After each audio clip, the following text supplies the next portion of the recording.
like to call to order the 27 March 2023 Jackson County Commission meeting. I'd like to welcome everyone here. We have several items on our new business agenda tonight and a number of items to discuss in our work session portion of the agenda. At this time, I'd like to ask Mr. Manning, the County Administrator, to please call the roll to establish a quorum. Mr. Gully? Present. Mr. Kittimer? Present. Mr. Buckner? Present. And Mr. McBride? Present. We do have a quorum. Now I'd like to ask everyone to please stand, and I'd like to ask Mr. Ford, our County Attorney, to please offer invocation, and Commissioner Gully to please lead us in our Pledge of Allegiance. Lord God, our Father, we are truly blessed to live in this wonderful country and this great county. God, we're so thankful for this time of year. Not only does it renew the earth, but it also renews our souls. We're thankful for this. We're thankful for all that choose public service and give of their time and their means and their talents to serve the public of this county. Thank you for them and thank you for their family. In Christ's name we pray. Amen. Amen. We place the flag, salute, pledge. I pledge allegiance to the flag of the United States of America and to the republic for which it stands, one nation, under God, indivisible, with liberty and justice for all.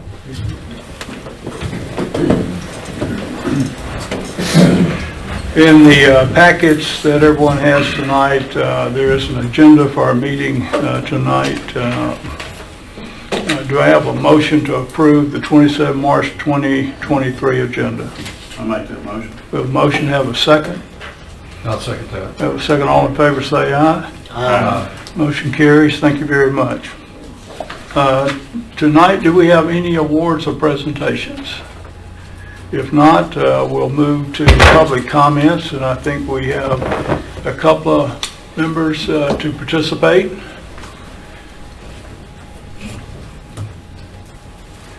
So we have Mr. Burnett. Yes, sir. Okay, sir. We have a microphone here.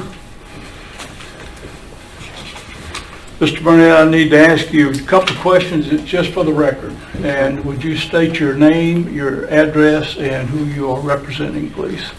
Ray Burnett. It's 7651 North Bishop in Chattanooga, Tennessee. I represent the Lakeshore LLC, and we were asking the commission for the lease, to transfer the lease from Mr. Clemens to us. Okay, so Mr. Burnett, you have 5 minutes. We hope to bring, a lot more to the park, than used to in the past. We're going to advertise a lot more. We're going to offer a lot more in bike rentals, more boat rentals, fishing rentals. We're bringing in a complete bait shop to where in the past there was no bait shop. We're going to bring in some clothing line to advertise County Park, Jackson County Park. Just a larger advertisement, some entertainment with some bands, Easter egg hunts for the kids, different things for the park. Okay, sir.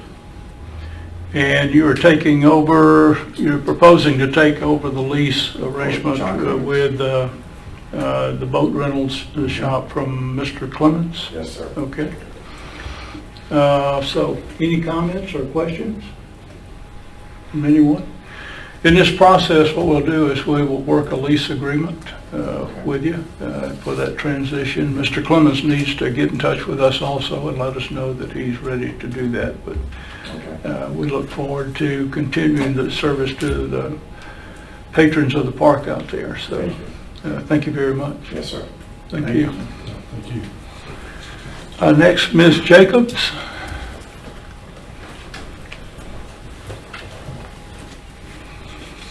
And Ms. Jacobs, again, I will ask just for the record, your name and your address and who you're representing. My name is Pam Jacobs.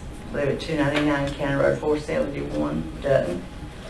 And I'm representing our little community in there where I live. Okay. I want to address County Road 372, the section. I live on 471. I'm addressing the section that we have to come out on every day. I've contacted Mr. Campbell over the last 2 years, 4 or 5 times, I'm sure. He's always been really good to send someone out do anything he could to help. Contacted Commissioner Buckner recently. He either came himself or he sent someone out and checked the bridge, and they came out and did a little more. That part of 372, when you come off College Road and go northwest to County Road 51, it's extremely filled with potholes. But the biggest majority that we're concerned with is the bridge. That bridge is a New Deal bridge, has to be. Was built between 1933 and 39, which makes it 84 years old. I'm 65, I've lived there all my life, and that bridge has been there. At one point in time, it was fine. It's not anymore, because two vehicles cannot safely pass across that bridge. I sat the other day and watched a regular sized pickup truck come across the bridge on his side of the road, and there is no way that any type of vehicle could pass him unless it was a motorcycle. That's just it. And if you come from 51 down 372, no more than a quarter of a mile, there is a deep curve to go to the bridge. Somebody's driving 65, 70 miles an hour, which they do, they're not going to be able to stop. Somebody's going to get killed on that bridge.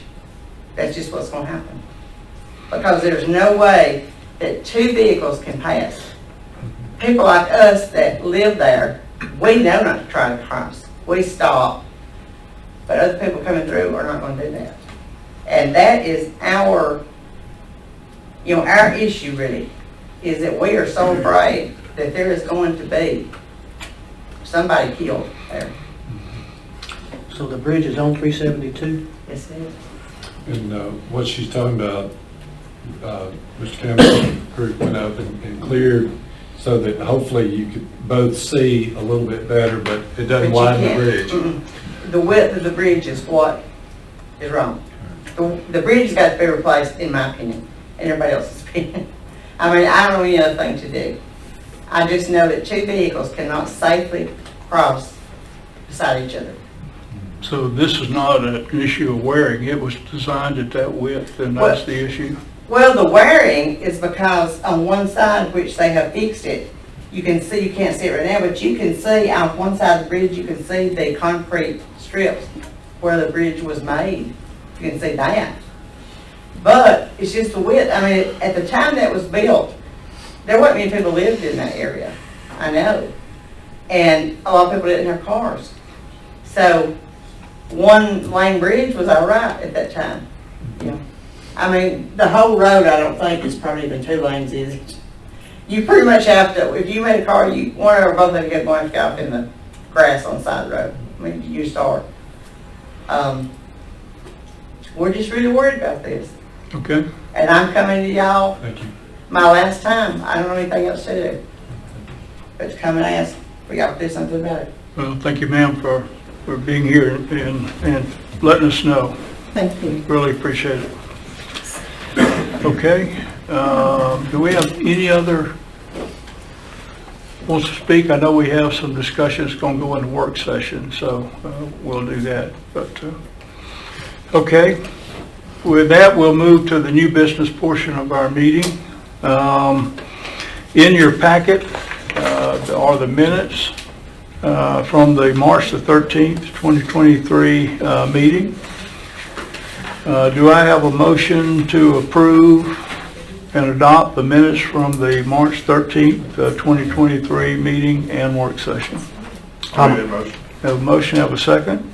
I'll second that. Have a second, all in favor say aye. Aye. Motion carries, thank you. Next in the packet is, we discussed in the last work session, a mutual service agreement between Jackson County Commission and Foster's Aquatic Vegetation Removal. The request is that for the permission to park and store his vehicle there during the workday, he will support Sportsman's Landing by keeping the dock area and the free eelgrass and other aquatic vegetation. Do I have a motion to approve and sign the service agreement with Foster's Aquatic Vegetation Removal, LLC? I'll make that motion. We have a motion, to have a second? I'll second. Have a second. All in favor, say aye. Aye. Motion carries. Thank you. Also, in the last work session, we had a discussion of setting speed limit on County Road 222 and setting the speed limit at 25 miles per hour as maximum speed. That resolution is in the packet, and portrayal of the road from County Road 17 to County Road, let's see, anyhow, the 222 road is portrayed there. Do I have a motion to approve and sign a resolution for speed limit on County Road 222 from County Road 17 to dead end? I'll make that motion. We have a motion. All in favor, second? Second. We have a second. All in favor, say aye. Aye. Motion carries. Thank you. We have had several hirings during this period. First, in the probate judge's office, we have two probate clerk positions that hiring committees are making recommendations on. Both are in your packet. Both are set at grade 5, step 1 positions to serve as probate clerks. Do I have a motion to approve the hiring committee's recommendation for two vacant probate clerk positions in the probate office? I'll make that motion. We have a motion. Do I have a second? I'll second. Have a second. All in favor, say aye. Aye. Motion carries. The third position is hiring committee interviewed candidates for the position of sanitation director position at a grade 13, step 1. Do I have a motion to approve the hiring committee's recommendation for vacant sanitation director position? I'll make that motion. We have a motion. To have a second? Second. We have a second. All in favor, say aye. Aye. Any nays? Motion carries. Thank you. Last item on our new business agenda is the appointment of two members to the Mountain Lakes Behavioral Health Care Board. In your packet are 3 applicants. There are 2 positions that we will be appointing tonight. The first is a expiring term of Judge Victor Manning to the position. He has requested reappointment. Do I have a nomination for this position? I would like to nominate Victor Manning. We have a nomination. Do I have a second? I'll second that. We have a second. All in favor of reappointing Judge Manning? We will do a roll call vote.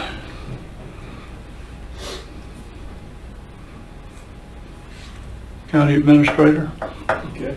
Okay. Mr. 1, Mr. Gully. Yes. District 2, Mr. Kimber. Yes. District 3, Mr. Buckner. Yes. District 4, Mr. McBride. Yes. Okay, unanimous approval, so we will appoint Judge Manning to another term with the Mountain Lakes Behavioral Health Care Board. Next is a expiring position of which the member that term expired has not requested to be reappointed. We have 2 applicants remaining. Mr. Edward Bryant, his resume and letter of request for consideration is in your packet, and Mr. Joseph Hattori. His request for consideration is in your packet. Do I have a motion to fill the expiring term for the Mountain Lakes Behavioral Health Care Board? I'll make a motion for Mr. Hattori. Okay, we have a motion for Mr. Hattori. I'll second that. We have a second. Roll call vote, please. District 1, Mr. Gully. Yes. District 2, Mr. Kennemer. Yes. District 3, Mr. Buckner. Yes. District 4, Mr. McBride. Yes. Okay, thank you. Unanimously, we will appoint Mr. Hattori as the second member of our Mountain Lakes Behavioral Health Care Board. Thank you. I'd like to thank all of those that did apply for consideration to this board. Over the summer, we're going to have quite a few other boards that will need participation, as we will appoint new members to those boards, and we encourage the citizens of the county to please consider applying for appointment. That was the last item on the new business portion of our meeting. Next, we will move into our work session. First item of discussion and work session is from the county park, lease agreement for KC's Barbecue. So at the last meeting, Ms. Judge brought forth a couple of concerns with the original lease agreement draft. Those concerns have been answered or in the new revision or outside of the revision just by conversation with Ms. Judge. She has indicated today that she is okay with this current revision and would like to move forward with this lease agreement. Okay, any questions, comments? It's been reviewed by legal. Yes. Yes. Any other questions, comments from commission? I presume we need, no, go ahead. please. Well, I was going to ask, is there a time-sensitive nature to this? Speaking with Casey today, he's looking at, it was, I believe, the 4th. So it's pretty time sensitive. So we need approval before closure will be, when will the agreement close? Yes, closure will be April 6th. April So, 6th, so that is before our next meeting. So with that, I think we need to set aside the rules to approve and sign the commercial lease agreement between Jackson County and KC's Barbecue LLC. Do I have a motion to set aside the rules? I'll make that motion. We have a motion. Do I have a second? I'll second that. We have a second. All in favor say aye. Aye. Motion to set aside the rules carries. With that, do I have a motion to approve and sign the commercial lease agreement between Jackson County and KC's Barbecue LLC? I'll make that motion. We have a motion My second to that. and a second. All in favor say aye. Aye. Motion carries. Thank you very much. We really appreciate the work and the continuance of KC's Barbecue in County Park. It is a good venue for people who visit the park, and we appreciate you taking that on. Next on the agenda is from our HR department. We're bringing forward the job descriptions for EMA. There are two positions. It's the EMA director and the deputy EMA director. So I will turn it over to Ms. Willis. Okay, so we have a org chart for those two positions that were listed, along with two job descriptions. The director of EMA and the deputy director of EMA. Both of these positions, we have gone back and forth between the EMA department and Mr. Nance for review, and we're just ready for you guys to review them and approve for this particular department. And we're also working on the park department to be approved, hopefully next. We did make sure that the voting machine responsibilities were in here. We did a subsection for that. And then the safety coordinator responsibilities that are put on the EMA director are also in here. So this is not time sensitive at all, so this is time to review by the commission and move to new business next meeting. Yes, sir. Okay. Everybody okay with new business next meeting? Okay, so we'll put that on new business together. Next, solid waste, and the discussion item is county garbage service enforcement.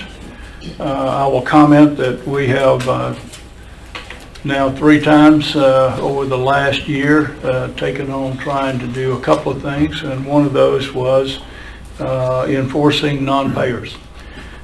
This is broader than the non-payers. This is the requirement by law that all residents of the county in the service area are required to take garbage service. And we are finding that that is not always the case. When that is happening currently, what we do is we take up the cans and we continue to hold their bill and to continue to the bill grows over time.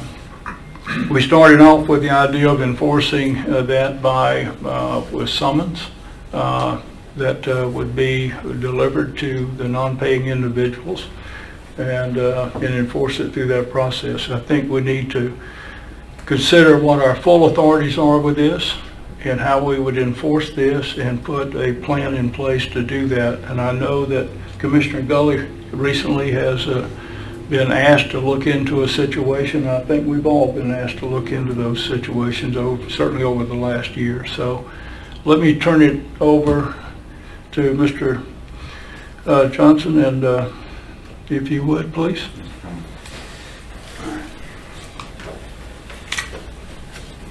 One of the situations that Mr. Gully had been asked about in the Stevenson area, we've actually reached out to that gentleman several times. He actually should be on the exemption program. He is disabled.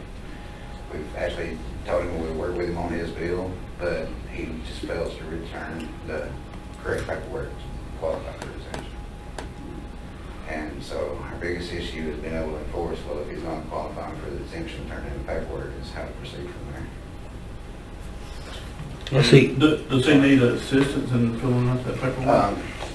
Me and one of the previous directors actually went out to him, and he said that he would turn that paperwork in. This was in previous years, but his ex-wife is actually his payee, so that caused some problems with him actually getting proof of income for it. So he is capable of filling the form out. As far as I know, that he is capable.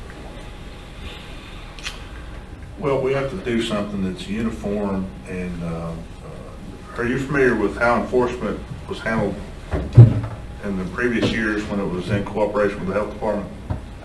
Unfortunately, I don't know exactly how it was performed previously when Ms. Webb was with the health department. I know since then we've kind of limboed back and forth on which way we should carry it.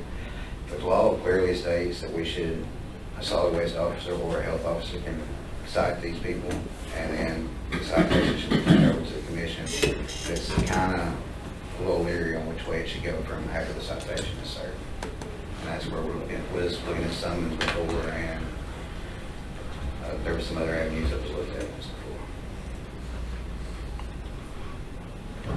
Okay, our current policy right now is that whenever someone stops paying or does not, We send out a citation letter to them, giving them 10 days to reply. After that, we actually we make telephone calls from our office. If we're not able to reach them from our office, we send out an enforcement officer to do a site check, talk with them, and then if still nothing happens, then we pull the can to suspend their service. And that's kind of where it stops from there as far as being able to enforce. We're not having people arrested for failure to participate like they were in the past? That's correct. That's what we're back at, is the process going from the citation to the actual arrest. Is what we need to look into. by state law, what is By the state law, requirement? everybody is required to participate, whether it be by form of exception, exemption, or actually participating in paying the fees. And failure to participate provides for, It's considered a misdemeanor crime. I'm sorry? I said it is considered a misdemeanor crime according to the state law. Okay. And the enforcement officer is who? Our enforcement officer consists of Mr. Randy Haynes, and we have an assistant enforcement officer, Jim Green. I'm not for sure in the past, there was actually a solid waste officer that was, that was appointed, which was Ms. Brittany Green, which was a former director. I'm not for sure if it was actually appointed her position was, or just Ms. Green herself. And that was one of the other questions that I have on that. So enforcement officer can issue a summons, They can issue a citation. a citation, and that comes before the commission? Or If they do not, if the delinquent person does not show in time for the 10 days is up, then we are to present it to the commission, the copy of the citation. Okay, So I would take my observation of that, the enforcement officer for county sanitation would administer an administrative summons. Would that be correct? Correct. And then, with no action from that, then it would be turned and prosecuted through the criminal proceedings. Correct. Only the district attorney has the authority to actually prosecute. That's correct. Yes. okay. And we did appoint the director, the sanitation director, as the, So it is that as the officer, not a person. Whoever is in that role is the. I just didn't know if it would Right. renew every time that a new director came along, or if it would have to be appointed to each. It's always the director, whoever that is. Okay. A So, large concern, of course, of mine, I'm sure of most people's, when you take their can away, I know when you miss garbage pickup 1 week, it's hard to get all your trash in the can, it's piling up. And we live in a beautiful county, and I'm pretty sure if we take their can away, then a lot of that trash could possibly wind up on the roadways and sides of those ditches.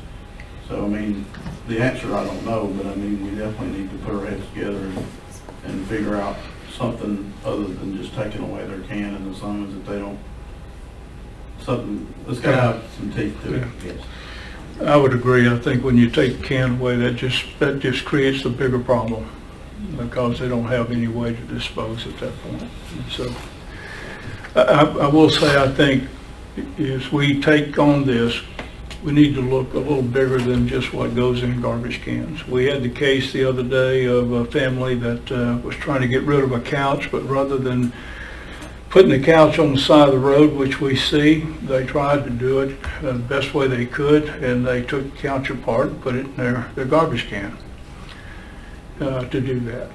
The point of that is, we don't have a means of picking up large items in Jackson County, and we need to solve that problem as we move forward here. So as we undertake this, I would say let's look a little broader and take on a couple of these issues that we have in the county. They used to have cleanup days, certain spots in the county for large items. Mhm. They would have cleanup days like this time of the year, maybe once or twice a year. Yeah. We still kind of offer that situation. It's left up to the communities to request a roll-off dumpster, but we do bless them if they can call and request one free of service for the one Yeah. dumpster. I know what's going on at Skyline right now. And some of the volunteer fire departments have said that they would man those if we brought them out there, so. Yes, I was actually in conversation with the Bryant Fire Chief myself Okay. about that. Because if you just park them and leave them unattended, Yeah. you're gonna get household rubbish and stuff going on. Not only that, you also have a lot of people that go through them and then just scatter the stuff around the dumpster, so it becomes another issue. So we do have a recycling center now in the county, right? I think, did Scottsboro, the sanitation department set up a recycling, reinstituted a recycling opportunity. So I would propose that we take a hard look. This is going to maybe take us a couple of meetings to get through this, but let's take a hard look again at no payers, enforcement of the requirement for a sanitation service, recycling, and take a look at large items. About once every 3 months, as a couch shows up down the road from where I live. I don't know why people are trying to get rid of so many couches, but it happens. And I'm not trying to make fun of the situation. It is, we are the cause of the problem because we don't have the service, I would say. We need to have the service. So John, sorry about the name, but thanks for what you've been doing, okay? Thank you, Mr. Chairman. All right.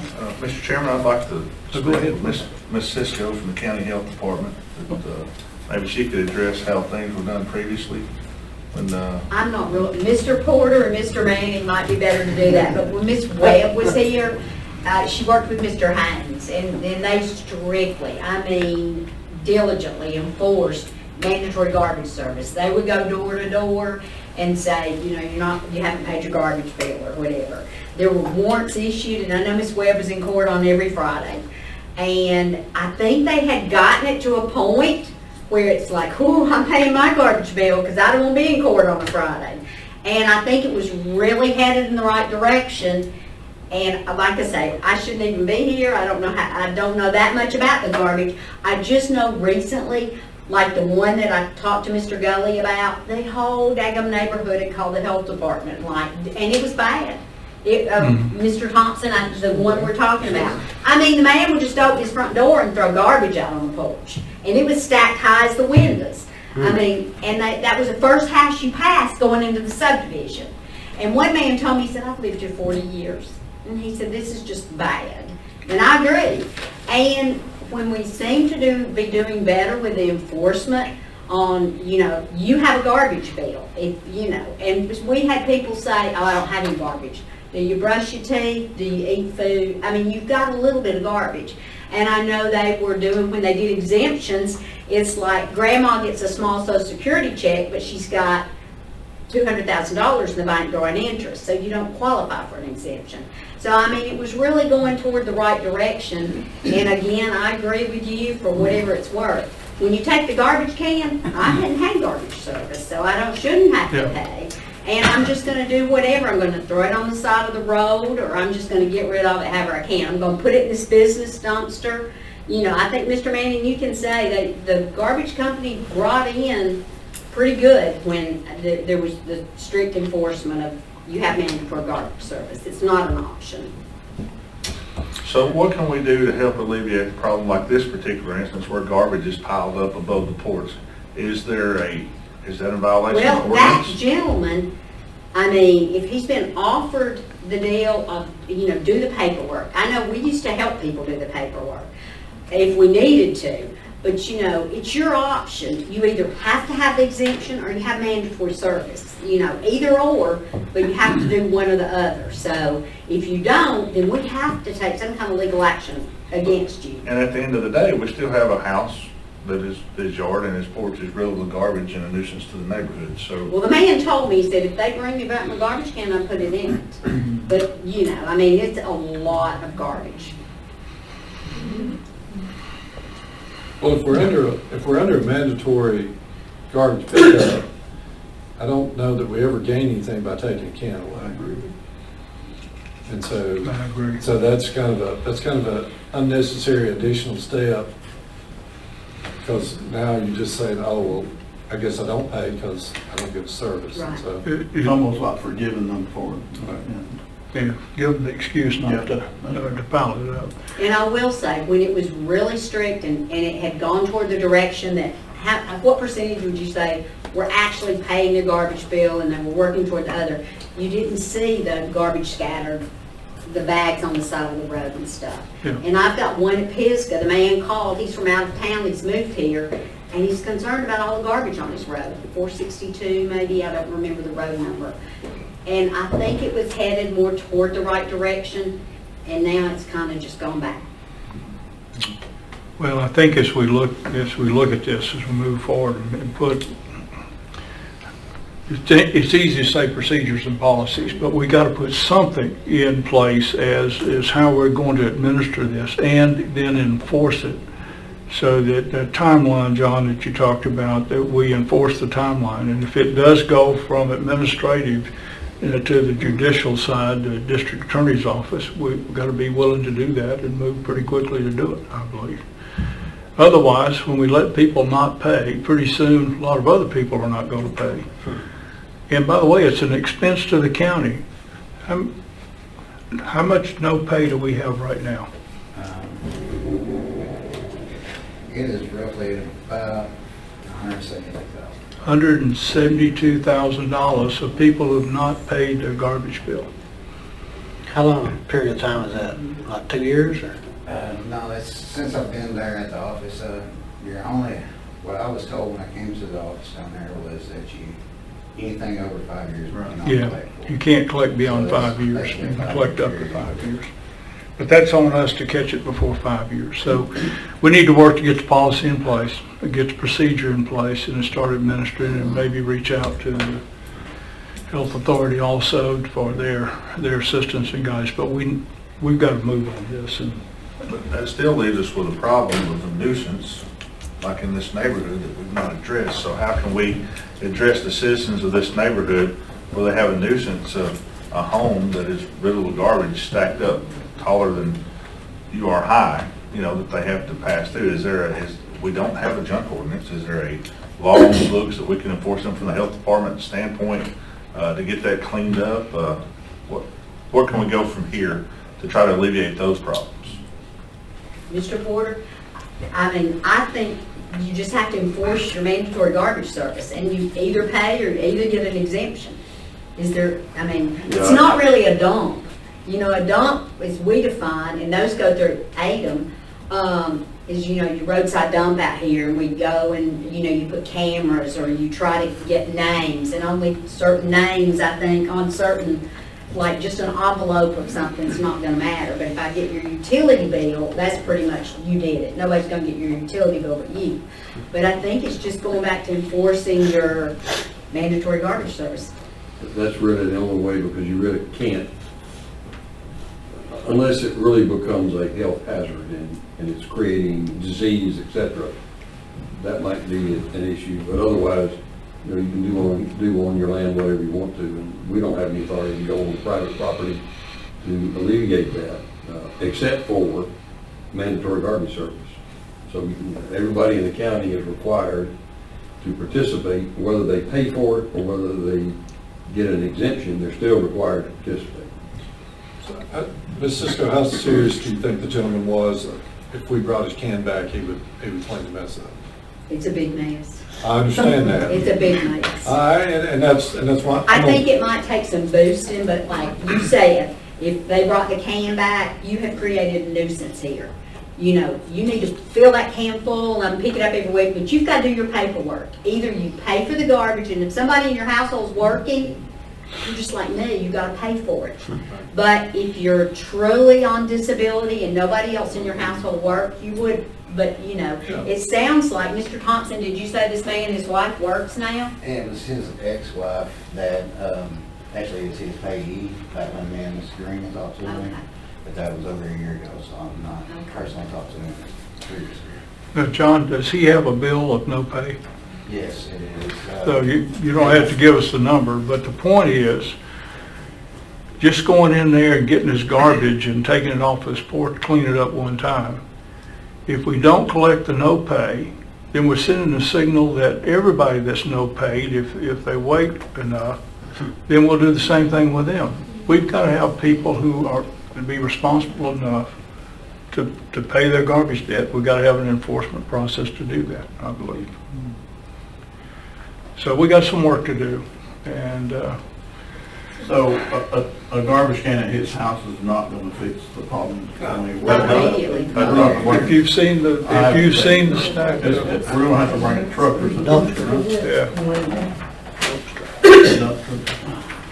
Well, to me, if you had the proper enforcement, then we could take a roll-off or a dumpster there and say, hey, you've got X number of days to get it out of the yard into the, and we won't charge you for it if you do your exemption work or something to get him on the registry. But that's why I asked, do you think he's serious about, if I had a place to put this, I'd put it in the right spot?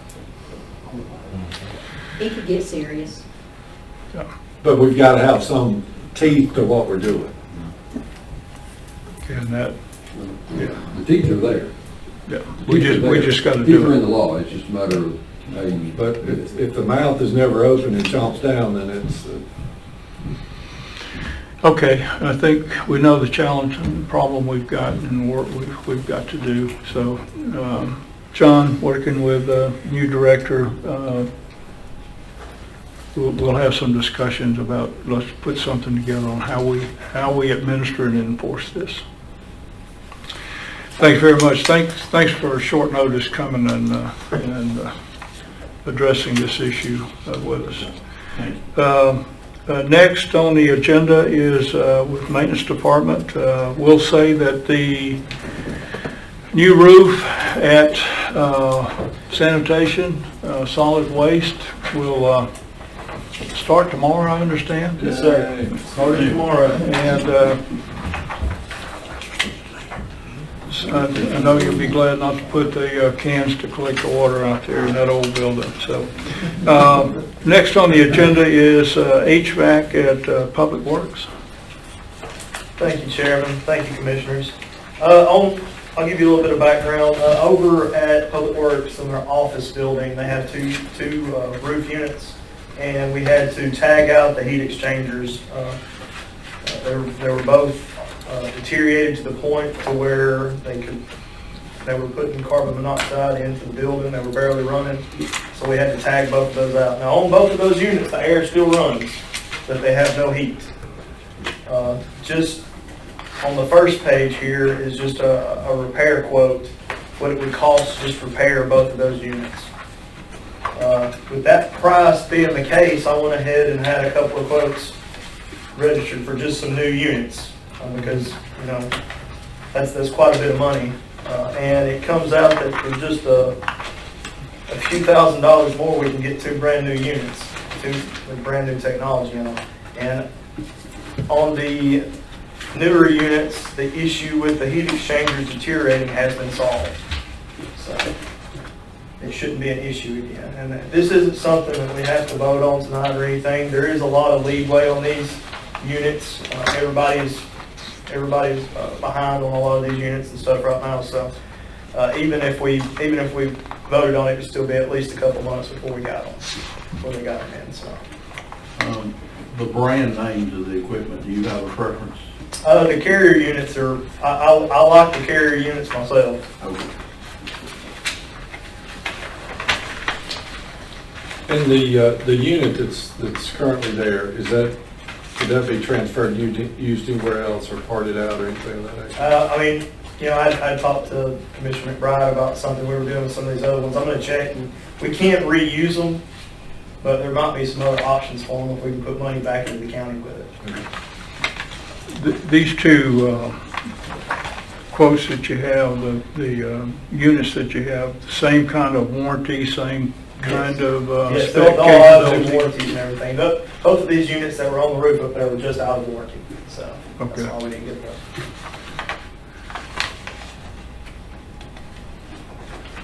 Okay. And how old is this unit that we're replacing? How old is the unit? I think they're 14 years old. I think that's about right. Yeah, 14, 15 years old. So this, if it's over the 15,000, it does not require, under your authorizations, a formal It bid? should be it's just the county as a whole falls under the Public Works Bid Act. Okay, So, I mean, we're good up to, was it 50 or 75,000? 75, Yeah. okay. I tried to get other quotes, but the lead times were so far later in the year that these were the only two that were even worth looking at. I guess I would propose that the next meeting, you would put this on the agenda, that you propose your recommendation here of which one that you Yes, sir. would propose. Yes, Okay. sir. And we can put it on new business for that, okay? Any other questions? Okay, Thank you, Chairman. Thank you. thank you. Roads and bridges. Next, I'd like to have next week, we've had a previous road and bridge special work session. I'd like to call another special work session on roads and bridges. We'd like to do it next week so that we can have that discussion before we get to the 10 April meeting that we have. So I would, if you would let me know what day is available. That's a Tuesday, Wednesday, Thursday, I believe, next week. Friday is a holiday. And so if you let me know what day works for you, we'll set a day. We got to drop, are we on the Tuesday? Is it the Tuesday, Wednesday, or Monday, Tuesday? At which time? So I guess it's the 6th. 6th is the only thing I see. Thursday. I do forget sometimes. Yeah, we have to be in Montgomery, 4th and 5th, we're in Montgomery. leaving the 4th. leave the 4th, Are we get leaving the back, come day back early? the night of the 5th, huh? We're leaving the day early like we talked about? No, So the 6th? no, that's coming up next, a little discussion of why not to do that. So can we do the 6th? This is not a vote, I'm just putting out there, let me know if the 6th works for you. There's a process here, we try, Paul. We try. What time? Okay, it would be 4 o'clock or 5 o'clock, but let me know what is the best time. We'll send. Okay. Next on the agenda is ACC County Day, ACCA County Day. We did have some discussion of leaving early and doing the 4th, but I recommend not doing that, and I'll tell you why. If we did that, we would have the morning session with ACCA to have the discussion of what the legislative issues that they're working, but we then would not have the opportunity to have specific time set aside with us, each of our legislators. This drive-in that the chamber is sponsoring is going to be Cherokee, Marshall, DeKalb, Jackson counties. And so we would be a part of a very large group, and it would be in a venue like this to have questions and answers. I think we would I would propose we'd rather take the time to go individually to our legislators and talk to them about our county issues. So the days that you see are still listed. It's April the 11th, May the 2nd, May the 9th, May the 16th, or June the 6th. And so I would also propose we try to find a common day where all of us go together. So if you would, I know that Commissioner McBride says any days available, and Paul, I know you've got some days that fit. So just let me know. If everybody would send me your available days, we'll set a day. So. All there. Next on the agenda is Public Works, the county roads. First up, County Road 245 and 107. And I'll turn it over to Mr. Campbell.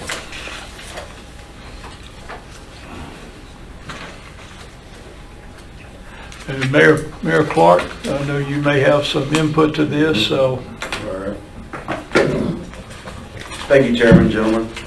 We were asked sometime back to take a look at county roads that were near or in High Tops area, town of High Tops area, and last discussions with Mr. Kinnemer landed on County Road 245 and County Road 107. So before you, there should be an estimate for resurfacing of County Road 245 in the photo, and then also an itemized estimate for resurfacing of County Road 107 and a photo. And just as a reminder, that is a portion of that was originally on the local road paving list of 107, and it was narrowed down to try to meet the length requirements that when the dollar restriction was placed. This will be a triple surface chip seal that's proposed within these estimates. So total cost to the commission? I'm not certain of the total cost. I know the town of High Top has expressed interest in participation, leveraging dollars, Rebuild Alabama dollars to go toward this. 107, like I mentioned, was actually included in our selection of local roads. 245 was not. I would grade it and submit that to you as poor condition in some areas and fair condition in the other. It just simply didn't make our short list due to the slightly better condition than the roads that were on that. So 107, you say is already approved in the list? The east side of County Road 107, and I say east of, and that's east of State Route 79. So the southern portion of that up to the entrance of the Wiregrass Sand Plant we did approve that portion. That leaves a remainder from the sand plant north to State Route 79. So that's what's represented in that estimate. That's what's in this dollar figure? Yes, sir. The remaining portion of the east side of County Road 107. So it would be this figure plus the front figure for both roads? Yes, that's correct. It's 255, just north of 255 altogether. And so this would be funded, this is funding above what we allocated for the roads and bridges, the roads this year in our 23 plan. This is not anything that's been approved thus far. But it's in addition to what's been approved. Okay.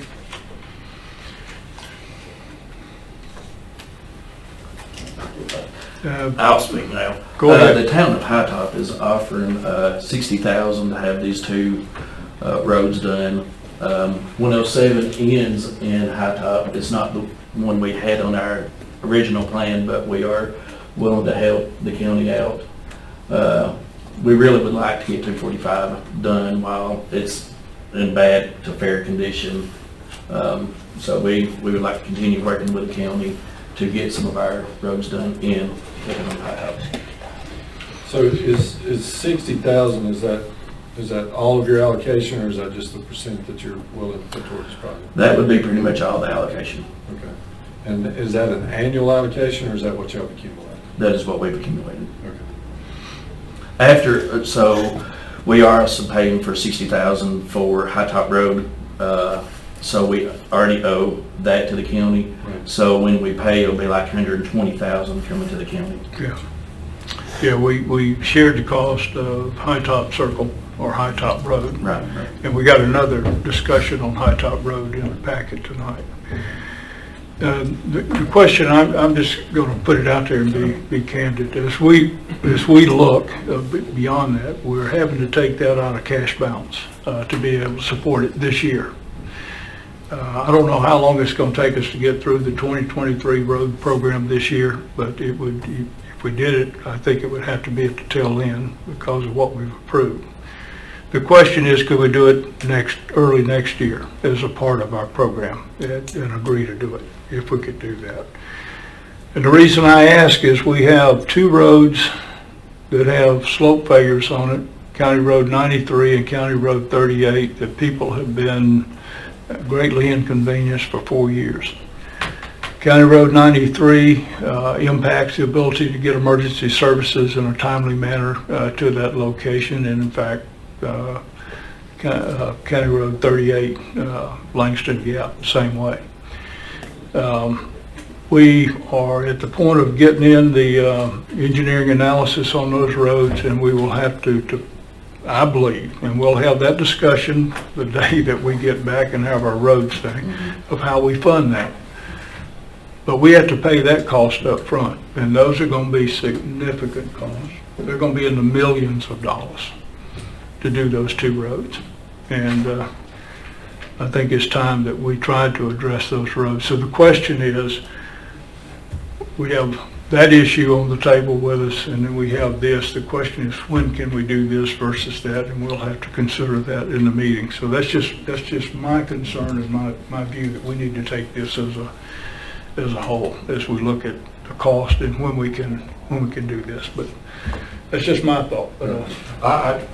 I've been for the partnerships to try to, because to me it's money that's going to be hard for you to do anything Right. substantial with, and if we can partner it with, but of course when you look at the totality of what we've got to work with and what he's alluding to, you know, it's nice to know we've got partners, but what can we do with that? So,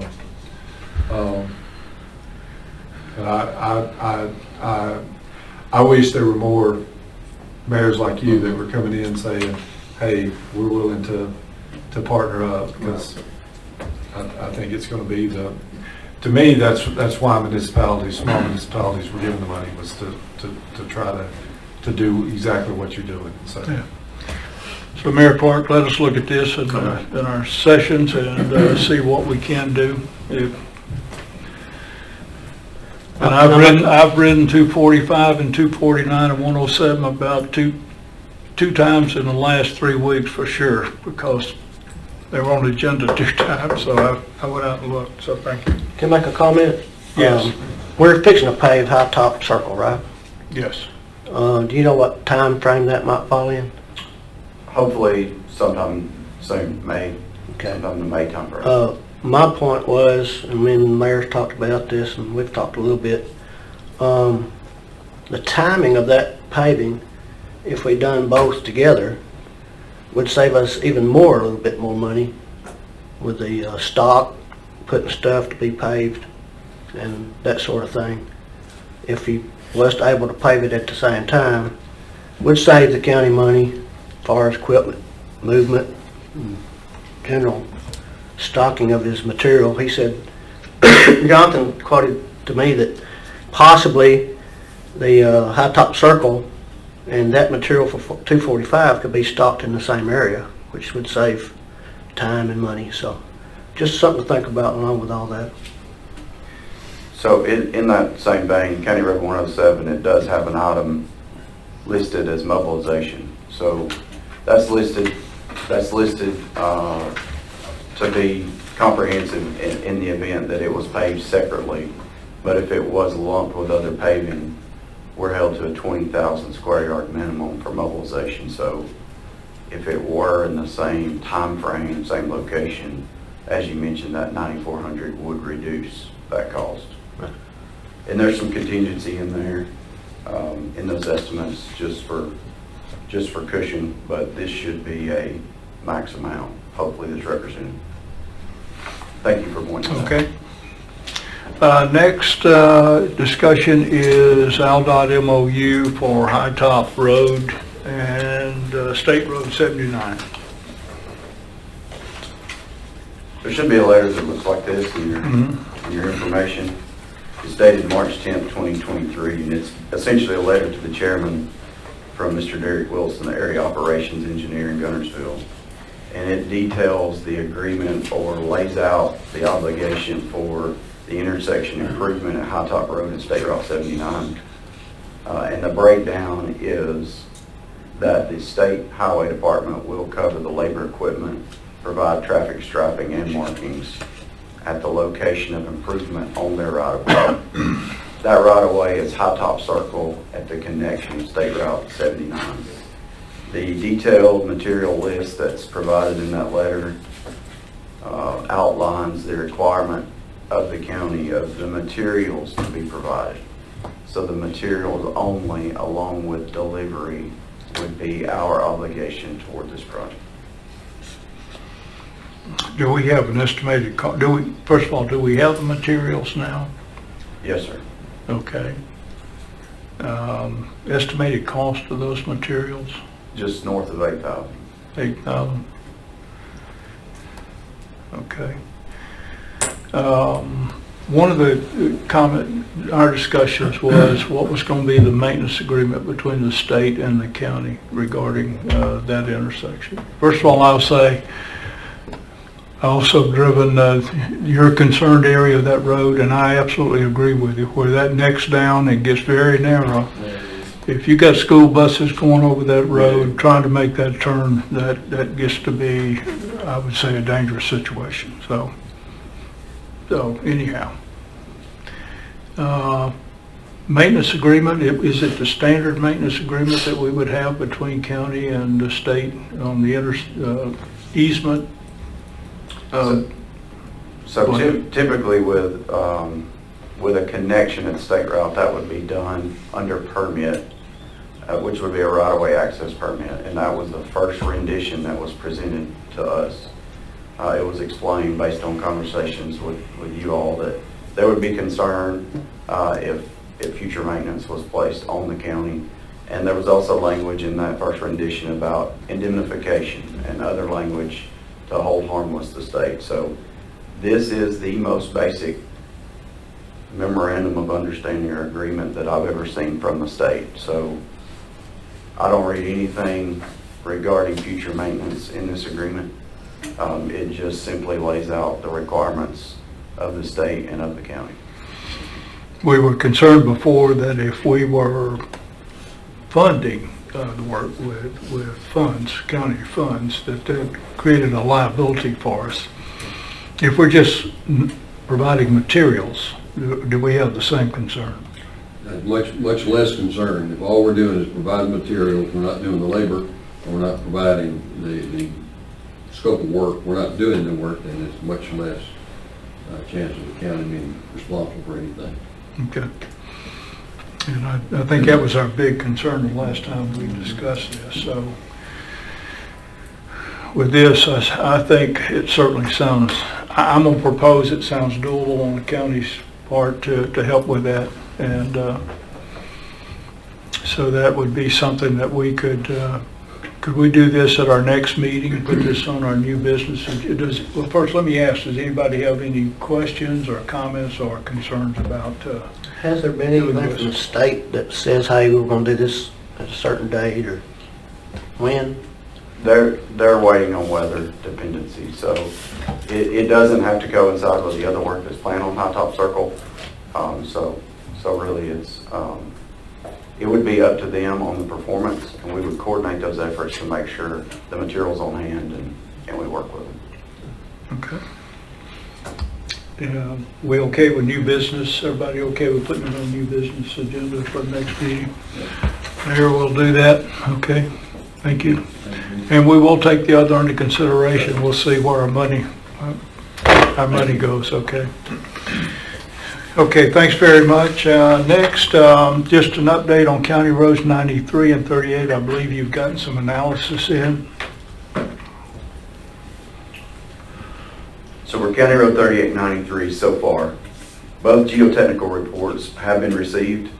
It's a mass amount of information and some technical information that we're still working through. So at this time and what's next, we do have more analyzation planned of that data. And then we'll proceed with clarity questions with our consultant to make sure we're in full understanding of what's in those reports. We will present then to our geohazard mitigation contract holder for future discussion, further modeling, and repair proposal. It'll be at that stage where we'll get our first glimpse of a price tag on what we're looking at in those areas. And then after all that's done, then we'll plan to, like in the past, present findings and recommendations to the commission on not only just the geotech part, but also mitigations and proposals for repair. And then once we get to an approval stage and comfort level there, we're approved with the selection of the repair, then we will present that to our FEMA and Alabama EMA partners for their discussion and review. And then it's ultimately their notice to proceed that we're waiting on before anything can begin. If I may, working with FEMA, what do you project to be their share of payback? We fund up front, as I understand. Yes, sir. And then bill them. And what would you see as FEMA's share once this is all done, and state share? If all goes as well as could be possibly expected, we should receive 87.5% reimbursement of the total price tag. Now, expect delays. So, yeah, we will fund up front, and we should receive payouts in arrears, but there will be ultimately a retainage felt by the county.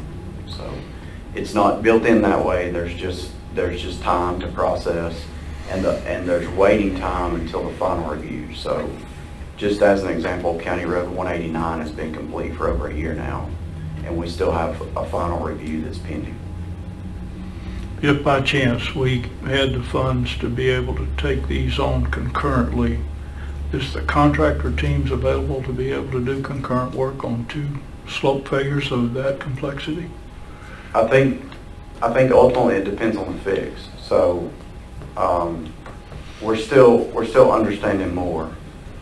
Just that first read on the initial mitigation recommendations that are included in these reports, I think possibly so. However, we're developing considerable questions as it relates to the depths of the things we're seeing in the soil property. So we still have a lot to wade through, but the good news on that front is we have an annual bid in place that we've never had before. And we have a specialized geohazard mitigation contractor who is an annual bid holder for us.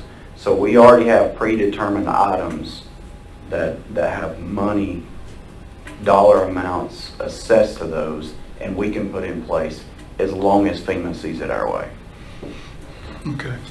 Any other questions? Yeah, so Based on your analysis, your team looking at this, what is the expected timeline on you being able to process this information and get back your question? So we have meetings set up this week with our geohazard mitigation contractor. That goes down Wednesday, with the whole day set aside. So this is one of the close the door and reads and reread and reread. So we'll form an opinion and come to that meeting with a perspective. But we're also very interested in the folks that do only this all day, every day, on what they see, how they interpret these results. And there may be iterations of back and forth to making sure we understand. And, you know, facing reality, nobody catches everything. So the more folks we get in front of and we collaborate and we counsel on this and work in other channels, we want to make sure that we get this right. I can assure you we're not going to wring our hands or set on our loins, but so far, we're batting 100% on these, and we want to make sure that we give it the due diligence and get this correct. Yeah, no, don't disagree on that. So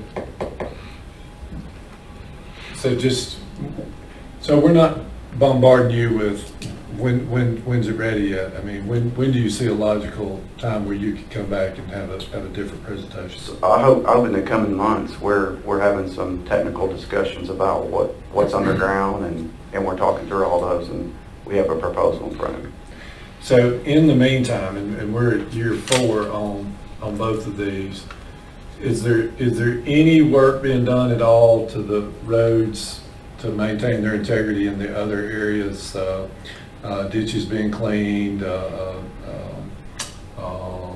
any piping underneath is being cleaned out? I mean, are the roads just closed? Those 2 sections of roadway are closed, and basically closed and abandoned.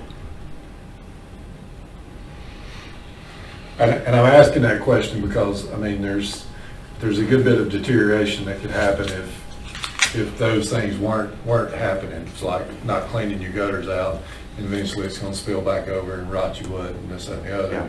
I mean, the integrity of the roadbed for the rest of the road, are there things being done to preserve those parts of the road? There's been nothing we've discovered otherwise as far as checking on the closures of the road that would lead to anything. But I can assure you these roads will get them work over from top to bottom before they're reopened to traffic. Okay. Any other questions, comment? Okay. I know you guys have been working hard on that, so we look forward to seeing results. Thanks. Update on bonding Rebuild Alabama. We have, I know, submitted an application as was requested, and then you got some questions to come back with some details on the roads. I believe that the intent of ALDOT was so that we weren't overlapping with some activity they were doing. Just a status on where we are with that.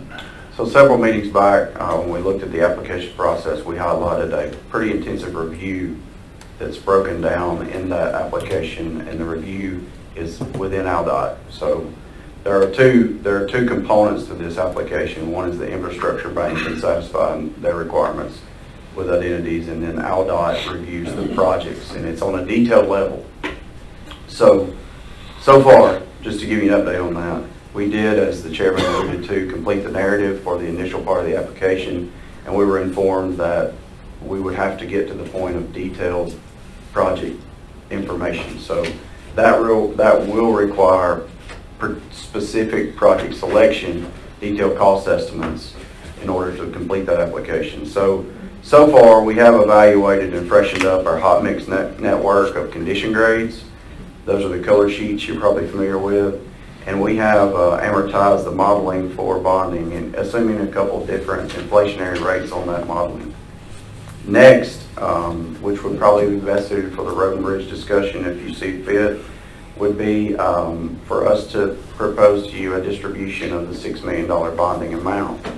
And that being shown over the 3-year period into the 4 different categories. Those categories being hot mix pavement, resurfacing, the hot mix pavement preservation, then money during that 3-year period that would be allocated for local road chip seal, and then bridge. From that, once we have some concurrence on the distribution of funding, then we can develop a short list for the project selection.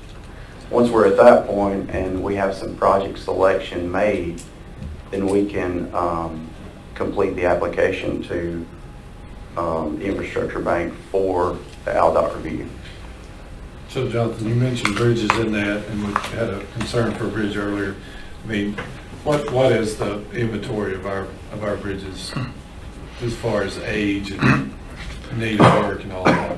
So the best thing is the best thing is that detailed booklet that we've put together that's simply just a top 5. And that top 5 is a top 5 replace and a top 5 rehab. So just last week we were having a discussion with our state partners about some help with funding for bridge projects. Probably the best and quickest way to gain ground on the bridge work would be rehabilitation that needs to be taking place on a continuous effort. So like our last road and bridge discussion, it's a manpower issue to stop doing something else to work on those. But to directly answer your question, a large percentage of our bridges are over 100 years old, and a large percentage are at least over 70 years old. So there's over 60 from the 1930s that are still in service today. How many one-lane bridges do we have today? Yeah. I don't know the number of one-lane bridges, but there are many that are narrow and signed narrow bridge, and we do have one-lane bridges. I don't have one by my house. I just want to go back and ask the question on the bridge on County Road 372. Would that require replacement?